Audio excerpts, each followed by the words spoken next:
বাড়ি থেকে হয়তো 20 কিলোমিটার দূরে, কারো বাড়ি থেকে হয়তো 50 কিলোমিটার দূরে এই জায়গায় আসতেন না। সুতরাং আপনাদের সকলেরই মনে একটা ইচ্ছা আছে, আমি কি করি আর বিজ্ঞান কি করে, বিজ্ঞান কি বলে। যে ফারাকটা আছে আগামী দিনে আমরা দেখব। একবারই একটু আমি ধন্যবাদ দিই, কারণ কি আপনাদের সামনে এইসব পরিষেবাগুলো দেওয়ার মতো গ্রাউন্ড আমাদের তৈরি করে দেয়। কারণ আমার হয়তো জ্ঞান আছে, কিন্তু আমাদের যদি প্ল্যাটফর্ম না থাকে, সরকার যদি হোটেল পরিষেবা না দেয়, এই জায়গায় সকলকে না ডাকার অনুমতি দেয়, তাহলে তো আমি বোঝাতে পারতাম না। আর হয়তো আমার কোম্পানি আমাকে যে লোক জানে ট্রেনারগুলো দিল, হোটেলের পরিষেবা দিল, কিন্তু যদি আমাদের ডিলার বাবু সফটওয়্যার বাবু এরা না থাকতো, তাহলে কি আপনারা এখানে জমায়েত হতে পারতেন?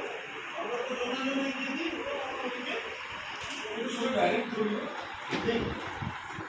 তো মানে দুঃখের মতো আনন্দের কথা কি জানেন সেটা?